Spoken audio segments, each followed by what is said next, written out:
અમારે ત્યાં રમઝાનમાં જે એક રાતની નમાઝ હોય છે તે પડવા લોકો જાય છે. મોટા ભાગના લોકો બસ એક ફરજ સમજીને જાય છે કે આ તો ફરજ છે, જો આ છૂટી ગયું તો ખતમ, એટલે કે આપણને જહન્નમમાં નાખવામાં આવશે. નર્કનું નિર્માણ કેમ કરાય જો ડરાવવું ના હોય તો? અને વાસ્તવિક ધર્મમાં જ્યારે તમારાથી ભૂલ થાય છે ત્યારે વેદના થાય છે. એ એવું નથી કે હાય હાય પાપ થઈ ગયું, પંડિતજી પાસે જાઓ કે આ પાપનો ઉકેલ કેવી રીતે લાવવો. બિલાડી મારી નાખી છે તો પંડિતજી કહેશે એવું કરો, હવે સોનાની નાની બિલાડી બનાવીને દાન કરી દો. તો આ વખતે હું પણ ગઈ હતી અને એનું એકમાત્ર કારણ હતું ગિલ્ટ. જો ગિલ્ટ આવે છે તો એનો મતલબ કે તમારી પાસે પ્રેમ નથી.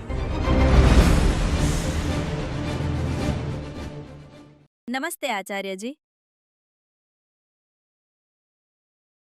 તો સવાલ એ છે કે સત્યના રસ્તા પર એવો કયો ખૂટો છે જે આપણે દરેક વખતે જ્યારે રસ્તા પરથી ભટકી જઈએ ત્યારે લાવીને લગાવી શકીએ? જેમ કે હમણાં જ રમઝાન પૂરો થયો, તો અમારે રમઝાનમાં જે એક રાતની નમાઝ હોય છે, બહુ લાંબી નમાઝ હોય છે, તો એ પડવા લોકો જાય છે. તો આ વખતે હું પણ ગઈ અને એનું એકમાત્ર કારણ ગિલ્ટ હતું. બેઝિકલી બીકોઝ જે ગિલ્ટ છે નમાઝ છોડવાનું, તમને 100 ખૂન માફ છે, સ્કોલર્સ કહે છે.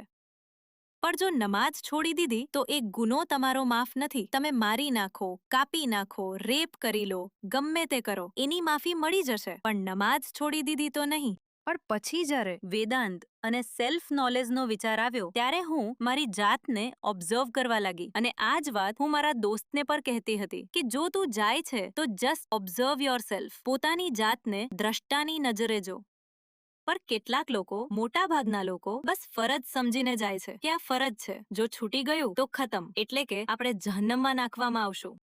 તો મારા માટે તો નમાઝ પછી મેડિટેશન આવ્યું, ધ્યાન ધરવું. તો એમાં પણ મેં કનેક્શન કરવાની કોશિશ કરી, પણ એ વખતે મને તમારું જ્ઞાન નહોતું મળ્યું. તો મારા માટે અલ્લાહ હજી પણ મારાથી બહાર હતા. તો હું બહારથી કનેક્શન કરવાનું વિચારતી હતી કે બહારથી મારામાં કોઈ દિવ્ય શક્તિ આવી રહી છે, એની સાથે હું કનેક્ટ થઈ રહી છું. ખેર, હું તો હવે ઘણી આગળ નીકળી ગઈ છું અને હવે મને સમજાઈ ગયું છે કે અલ્લાહ સાથે કનેક્ટ કેવી રીતે થવું. પણ આ જે લોકો સંઘર્ષ કરી રહ્યા છે અને સવાલો પણ કરી રહ્યા છે અને એમને સમજાતું નથી કે નમાઝ અને આ કનેક્શન કેવી રીતે કરવું, આ ગિલ્ટમાંથી બહાર કેવી રીતે આવવું, આ એક મોટા પાંજરા જેવું છે. તો એ એકમાત્ર ખૂટો કયો હોઈ શકે આ સત્યના માર્ગ પર? જો જેટલી પણ વિધિઓ આપવામાં આવે છે તે આપણે જે કચરો ભેગો કરી લઈએ છીએ ને મગજમાં, તેને સાફ કરવાની વિધિઓ છે. સત્યને પામવાની તો કોઈ વિધિ આજ સુધી બની જ નથી અને વિધિ બનાવવાની કોઈ જરૂર પણ નથી, કારણ કે એ વસ્તુ પામવાની છે જ નહીં. જો પામવા જશો તો પાણીમાં માછલી પ્યાસી જેવું થશે. તમે શું પામી રહ્યા છો? જે તમારું જ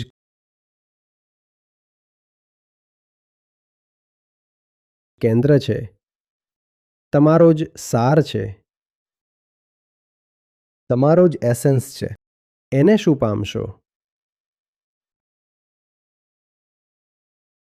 આ એવી વાત છે કે જેમ પાણી ગંદુ થઈ ગયું હોય. એમાં તમે જાણો છો ને, COD BOD માપવામાં આવે છે, જેનાથી ખબર પડે કે પાણીમાં કેટલું પ્રદૂષણ છે. બાયોલોજિકલ ઓક્સિજન ડિમાન્ડ જો પાણીમાં પણ આપણા જેવી ચેતના હોય અને ત્યાં પણ કોઈ અહંકાર હોય તો એ કહેશે કે ગરબડ એ છે કે હાઇડ્રોજન કે ઓક્સિજનની, એટલે કે H2Oની અછત થઈ ગઈ છે. ગંદુ છે એનો મતલબ એ નથી કે કમી થઈ ગઈ છે. ગંદુ છે એનો શું મતલબ છે? કંઈક વધારાનું આવી ગયું છે. તો જે બધી વિધિઓ હોય છે ધર્મના ક્ષેત્રમાં, તે જે બધું વધારાનું આવી ગયું છે તેને હટાવવાની વિધિઓ હોય છે. પાણી સાફ કરવા માટે તમે એમાં હાઇડ્રોજન કે ઓક્સિજન થોડો નાખશો? એવું કરો છો? પાણી સાફ કરવા શું કરો છો? જે બહારના તત્વો છે તેને હટાવવાની કોઈ ગોઠવણ કરો છો. એની ઘણી રીતો હોઈ શકે. ગાળવાથી લઈને કોઈ એવું કેમિકલ નાખી દીધું જે ગંદકીને કાપી નાખે, એને નીચે બેસાડી દે, કંઈ પણ. આ એક રીત છે. અને કેમ કે મોટા ભાગના લોકો અંદરથી એટલા વેરવિખેર હોય છે કે મોકો મળ્યો નથી, કે અહંકાર જઈને દુનિયાના તમામ વિષયો સાથે સંબંધ બાંધવાનું શરૂ કરી દે છે અને ત્યાં એક ખોટી શોધ શરૂ કરે છે. તો એટલે જ દુનિયામાં જેટલી પણ ધાર્મિક ધારાઓ રહી છે બધામાં કંઈક અનુશાસન બાંધવામાં આવ્યું છે, અલગ અલગ રીતે. પણ એ બધી રીતો પાછળ તમે જોશો તો કોઈ પદ્ધતિ દેખાશે અને પદ્ધતિનો મતલબ જ થાય છે અનુશાસન. અનુશાસન બાંધ્યું છે કે યાર તું અહીંથી એટલો વેરવિખેર માણસ છે કે દિવસમાં 5 વાર બેસ, પોતાના બધા કામ ધંધા છોડીને, કંઈ પામવા માટે નહીં પણ છોડવા માટે. હવે મસ્જિદ શું કહે છે? મસ્જિદ વાસ્તવમાં શું હોય છે? ખાલી જગ્યા. મસ્જિદમાં તો કંઈ પણ હોતું નથી. જો ચર્ચમાં જઈએ તો ત્યાં પણ કંઈક હોય છે, મંદિરમાં જઈએ તો મૂર્તિ હોય છે, પણ મસ્જિદ તો સાવ ખાલી હોય છે. ત્યાં કંઈક એવું છે જે નથી. શું નથી? દુનિયા નથી. પેલા દુનિયાદારીવાળા લોકો, સંસારીઓ, એ બધાને બોલાવવામાં આવે છે. 5 વાર આવો અને દુનિયાને પાછળ છોડીને આવો. હવે જેટલી ગોઠવણ કરી શકાતી હતી એ કરી કે દુનિયાને બહારથી પાછળ છોડી દો. આ દુકાન પરથી ઉઠીને આવી ગયા, ઘરથી ઉઠીને આવી ગયા, જે કરતા હતા એ છોડીને થોડી વાર માટે આવી ગયા, બહારથી છોડીને આવી ગયા. પણ ક્યાં ના છોડી શક્યા? આખી દુનિયા તો તમે ખોપરીમાં જ લઈને આવ્યા છો, તો પછી કોઈ શું કરશે? તો ત્યાં પછી માયાની સામે બધી જ પદ્ધતિઓ નિષ્ફળ જાય છે. તમારી પાસેથી બહારથી દુનિયા છોડાવી શકાય છે, પણ એ દુનિયાનું શું કરીએ જે તમે પોતાની અંદર લઈને ફરી રહ્યા છો? એને લઈને તમે મસ્જિદ જઈ શકો છો, ચર્ચ જઈ શકો છો, મંદિર જઈ શકો છો. અને આ થોડી મિનિટો કે પળોની વાત નથી. તમે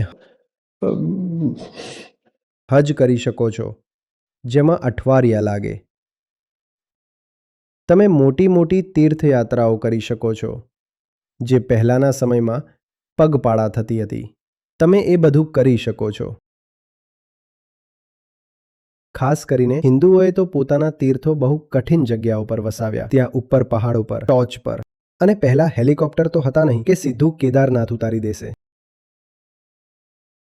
તો આ બધું એટલે હતું કે લાંબા સમય સુધી તને દુનિયાથી દૂર કરી દેવાય. એવું નથી કે ત્યાં પહાડની ટોચ પર કંઈ ખાસ મળી જશે. મળવાની વાત નથી, છોડવાની વાત છે. દુનિયા પાછળ છોડીને આવો. અને આ તારા મહોલ્લાનું મંદિર નથી.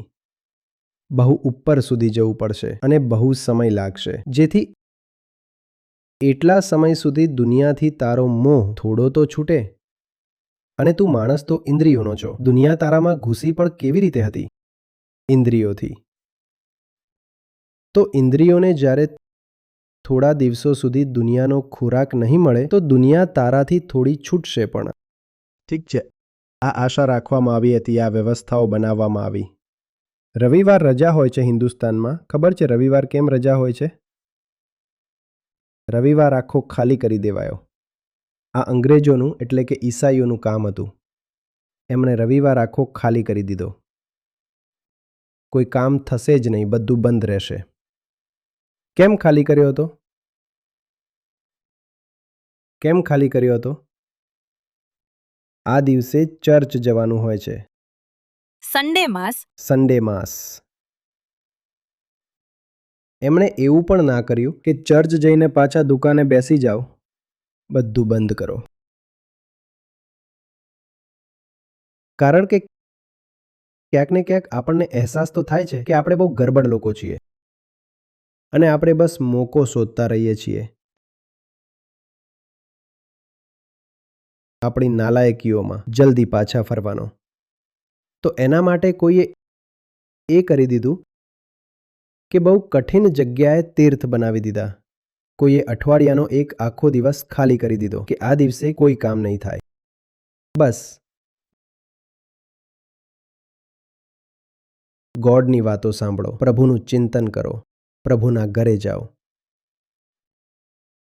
અને ક્યાંક 5 વખતની નમાજની જોગવાઈ કરી દેવાઈ. આ બધું કરી દેવાયું. પણ તમે ગમે તે કરી લો, માયા તો માયા છે. માયા તો માયા છે.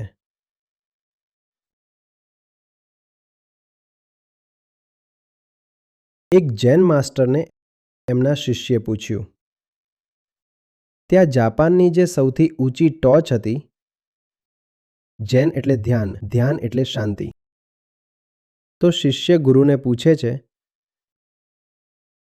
કે શું મને એ ટોચ પર ધ્યાન મળશે?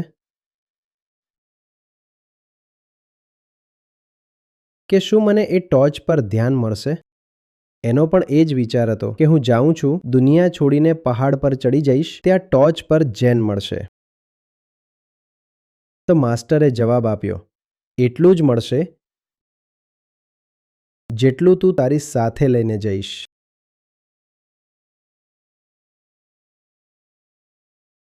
જેટલું તું તારી સાથે લઈને જઈશ ટોચ પર, એટલું જ મળશે તને. ટોચ પર કશું જ નથી, તારા પર છે ભાઈ. તારી વસ્તુ છે. દુનિયા એક સામગ્રી જ તો છે ને. તમે પહાડની ટોચ પર જાઓ છો, ત્યાં તમારી પાસે કેટલું પાણી હોય છે? જેટલું તમે લઈને ગયા હોવ. કેટલા કપડાં હોય છે?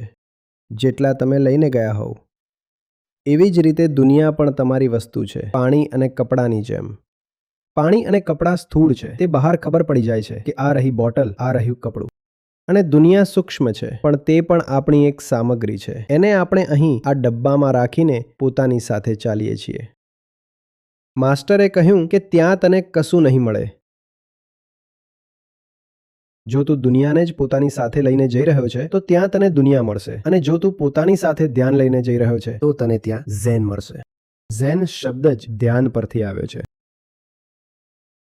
ધ્યાન જ ત્યાં જઈને ઝેન બની ગયું. સમજી રહ્યા છો વાતને?